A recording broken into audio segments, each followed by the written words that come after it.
Tonight, breaking news as we come on the air just a short time ago, Vice President Kamala Harris conceding the election to President-elect Donald Trump, what she said, and the phone call between Harris and Trump. Also tonight, the fires breaking out, evacuations, homes destroyed already, others in flames. The images coming in right now. And we're tracking this hurricane, the storm warnings in parts of Florida at this hour. Will this hit the U.S.? First tonight, Vice President Kamala Harris conceding defeat to President-elect Trump, saying, quote, "We must accept the results," telling thousands of supporters, "I concede the election. I do not concede the fight." And the phone call between Kamala Harris and Donald Trump. Tonight, the stunning political comeback, and President-elect Trump already meeting with top advisors at Mar-a-Lago, planning the transition to his new administration. Sources telling ABC News his team is preparing a list of possible executive actions for day one on the economy, immigration, the border, and trade. And tonight, the major roles RFK Jr. and Elon Musk could play in a new administration. Tonight, sources telling ABC News special counsel Jack Smith is now signaling he'll wind down his two federal cases against President-elect Trump, including the January 6th election interference case. Donald Trump's path to the White House, what we saw as the votes came in, what he pulled off, improving his numbers across rural America and peeling back support from the Democrats in the big cities, and the major gains for Trump among Latino voters. The other news, the fires raging right now, the images coming in at this hour, the extreme fire danger we're tracking near Los Angeles. Multiple fires fueled by powerful Santa Ana winds. Homes up in flames, evacuations underway. We're on the scene tonight. Hurricane Rafael, now a Category 2 hurricane tonight. The tropical storm warnings already in parts of Florida at this hour. Will this hit the U.S.? Tonight, the stock market skyrocketing after Donald Trump's victory, gaining more than 1,500 points, soaring to a new record high. The fiery plane crash, 5 people killed, the pilot aborting takeoff. The investigation into the death of former One Direction singer Liam Payne, 3 persons of interest now detained. And America Strong tonight, the young boy selling cookies, how $20 suddenly turned into $14,000 in donations. From ABC News World Headquarters in New York, this is World News Tonight with David Muir.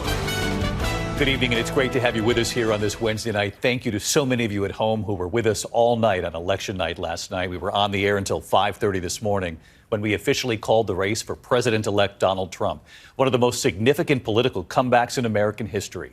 The President-elect will return to the White House, with Republicans also taking back control of the Senate and possibly holding on to control of the House. That, of course, would mean the White House, the Senate, and now quite possibly the House, all in Republican control. Late today, Vice President Kamala Harris conceding the election, and her words came after a phone call with President-elect Trump.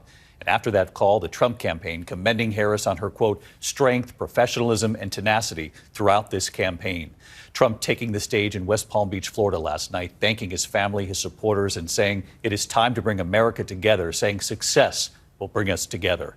Trump vowing to make good on his sweeping promises on the economy, immigration, the border, and trade, promising to help our country heal. Vice President Kamala Harris speaking at her alma mater, Howard University, this afternoon, where she had hoped to make her victory speech last night, vowing to support the fundamental principle of American democracy that when we lose an election, we accept the results. The electoral map showing the sweep of Donald Trump's victory, winning 5 of the 7 battleground states, and Trump leading in the final 2 states remaining, winning in the so-called blue wall states, Pennsylvania, Michigan, and Wisconsin, and on track to win the popular vote for the first time in his 3 runs. Tonight, President Biden has spoken with President-elect Trump to congratulate him and to invite him to the White House.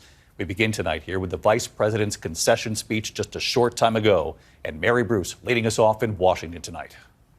Tonight, nearly 24 hours after Donald Trump swept to victory with commanding wins across the battlegrounds, Vice President Kamala Harris addressing a crowd of teary supporters at her alma mater, Howard University, telling them her heart is full. The outcome of this election is not what we wanted, not what we fought for, not what we voted for, but hear me when I say, the light of America's promise will always burn bright. As long as we never give up, and as long as we keep fighting.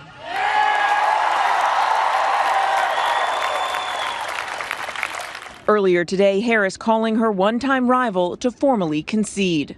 Now, I know folks are feeling and experiencing a range of emotions right now. I get it. But we must accept the results of this election. Earlier today, I spoke with President-elect Trump and congratulated him on his victory. I also told him that we will help him and his team with their transition, and that we will engage in a peaceful transfer of power.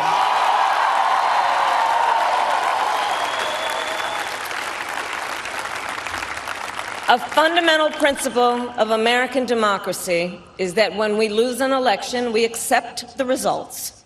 A spokesman for the president-elect saying Trump acknowledged Vice President Harris on her strength, professionalism, and tenacity throughout the campaign, adding both leaders agreed on the importance of unifying the country, a theme Trump sounded in his own victory speech. We're going to help our country heal. We're going to help our country heal. We have a country that needs help, and it needs help very badly. But Harris today saying that while the race is over, her fight goes on. While I concede this election, I do not concede the fight that fueled this campaign.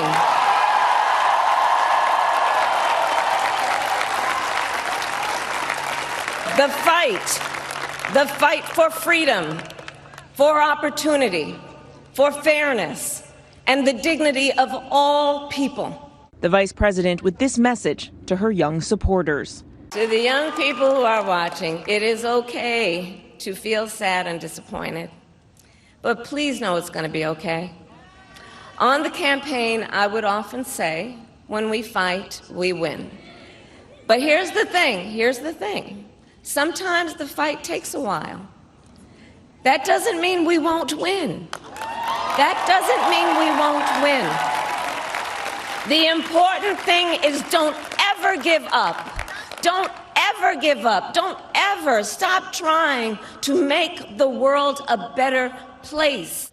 Now, President Biden also called Donald Trump today to congratulate him on his victory and express his commitment to a smooth transition, inviting Trump to the White House. Tonight, a Trump spokesman tells us the president-elect appreciated the call and looks forward to that meeting, which will take place shortly. David. Mary Bruce leading us off in Washington, D.C. tonight. Mary, thank you. Tonight, President-elect Trump is at Mar-a-Lago planning his transition, his return to the White House, the first president since Grover Cleveland to serve 2 non-consecutive terms. Sources telling ABC News his team is preparing for a list of possible executive actions for day one on the economy, immigration, the border, and trade. And tonight, the major roles that RFK Jr. and Elon Musk could play in the new Trump administration. ABC's Rachel Scott in Florida tonight. Tonight, at his Mar-a-Lago resort, the once and future president huddling with top advisors.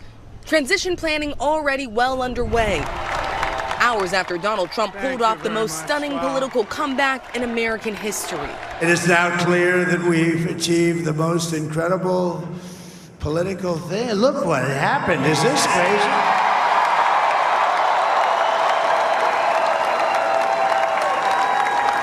But it's a political victory that our country has never seen before, nothing like this. The president-elect hurtling to re-election on a series of sweeping promises, including a pledge to bring down inflation and to launch the largest deportation operation this nation has ever seen.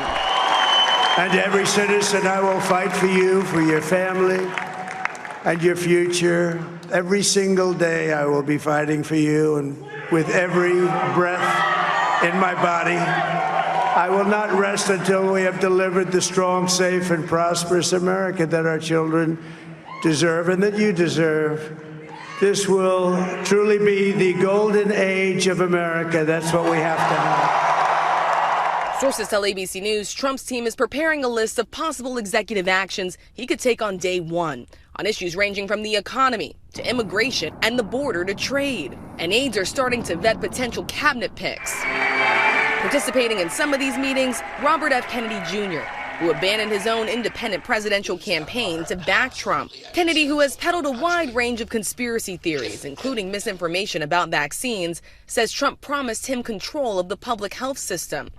On the campaign trail, Trump said as much himself. I'm going to let him go wild on health. I'm going to let him go wild on the food. I'm going to let him go wild on medicines. Today, Kennedy saying he hasn't decided if he wants to be Secretary of Health and Human Services. I don't know if that's the post that I want. I may be more effective in the White House as a health czar or something like that, but we don't know. We haven't decided. Kennedy did suggest the entire staff of the FDA's nutrition department would have to go.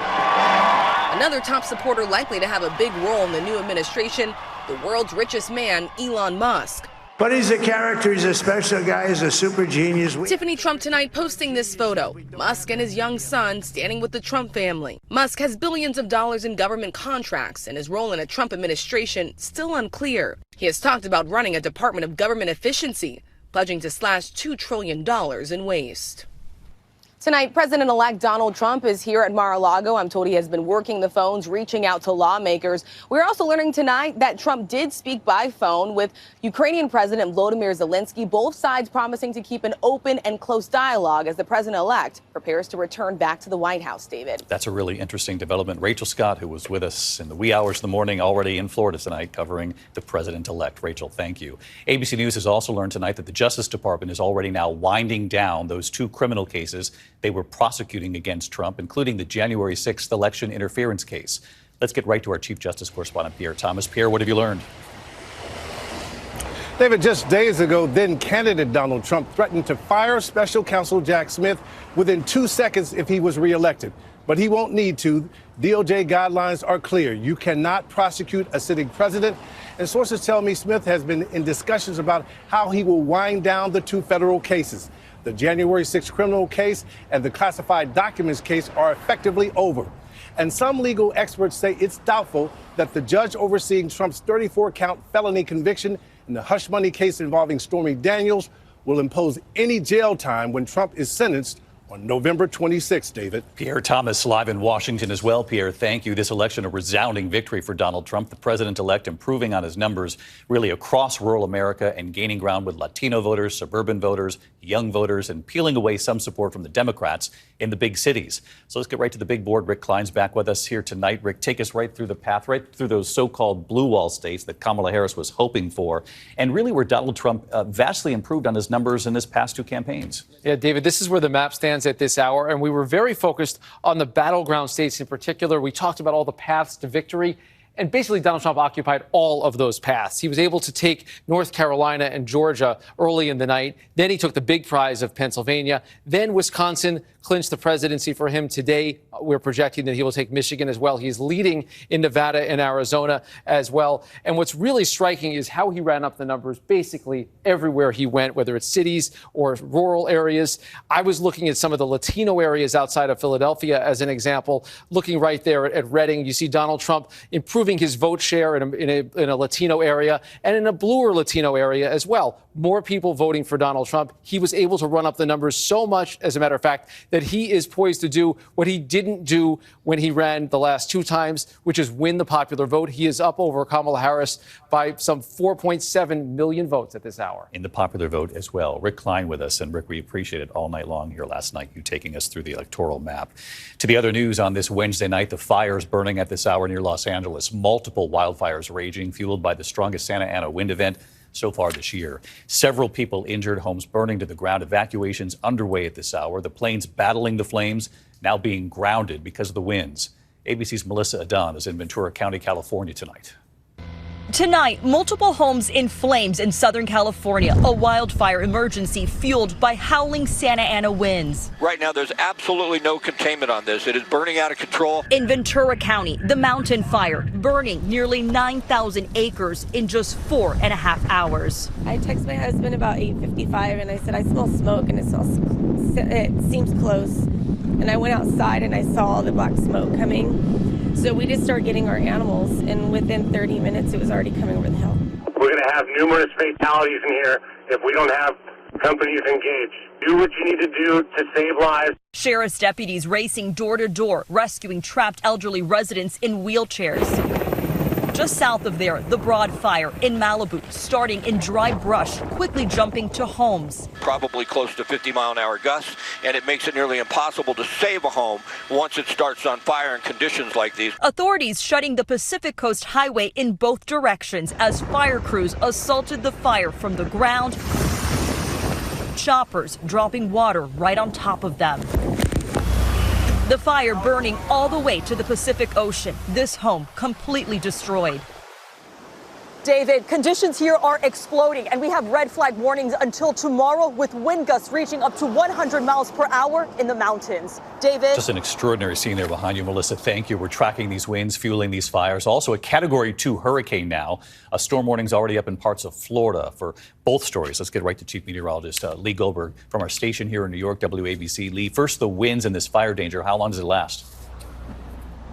And I don't think the winds will relax until Friday, David. Extreme fire danger. It's a long-duration Santa Ana event. You've got extreme fire danger from Malibu to Santa Clarita. The mountain fire was spreading at 2,000 acres an hour today, and that's because of 80-mile-per-hour gusts in the San Gabriel's 100-mile-per-hour gusts. Meanwhile, it was Hurricane Rafael making landfall in western Cuba as a major Category 3 hurricane, life-threatening surge, flash flooding. We're seeing rain bands get to the Keys along with the tornado threat. Thankfully, it emerges into the Gulf and runs into sheer, some dry air. This time of year, the Gulf's a little cooler. It weakens over the next 5 days. So hopefully no major threats to the Gulf Coast, but into the weekend, watch out for dangerous rip currents. David? All right. Tracking it with you, Lee. Thank you. One note on the economy tonight, stocks soaring in the wake of the election. The Dow gaining 1,508 points, up 3.6%, a new record high and the biggest gain in 2 years.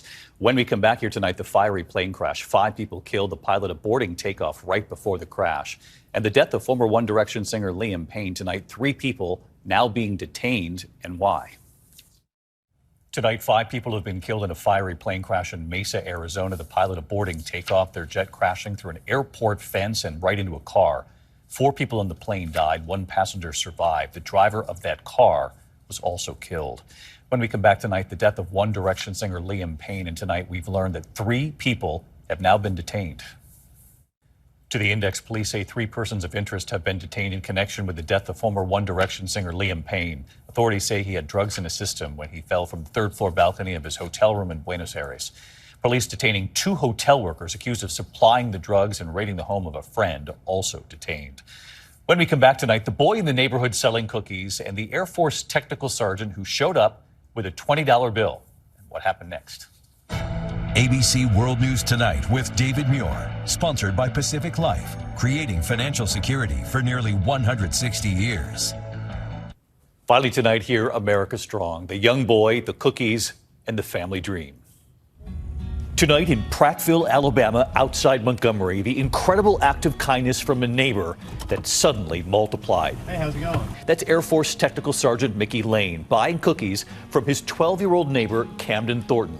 Camden's sister, Jatson, who's also in the Air Force, wants to open a bakery, so he's selling cookies for her. Mickey gave Camden $20 for 3 cookies. His wife, Danny, capturing the moment and then sharing it online, telling the story, asking others to help with that dream of a bakery. And so many did. Tonight, more than $14,000 in donations. So we've gotten, I'm literally gonna cry. Danny holding the cash from so many supporters helping with that dream. On the way to surprise the baker and her brother.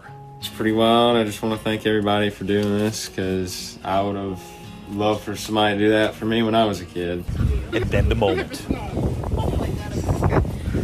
Today, I'm sorry, I just don't understand. Oh my God, it's been such a rough month. I'm gonna cry. And right here tonight, Hi, David. that proud baker, Jatson Thornton. She's an Air Force senior airman, too. It just goes to show the power of donating and how much you can impact somebody's life in such a split second. And tonight, joining us, too, Hi, David. Air Force Technical Sergeant Lane and his wife, Danny. I want to encourage people to, be able to give out of your heart. Don't ever underestimate the power of just being friendly and being kind. Well, thank you to both of those veterans for their service to our country, and good luck with the bakery. Good night.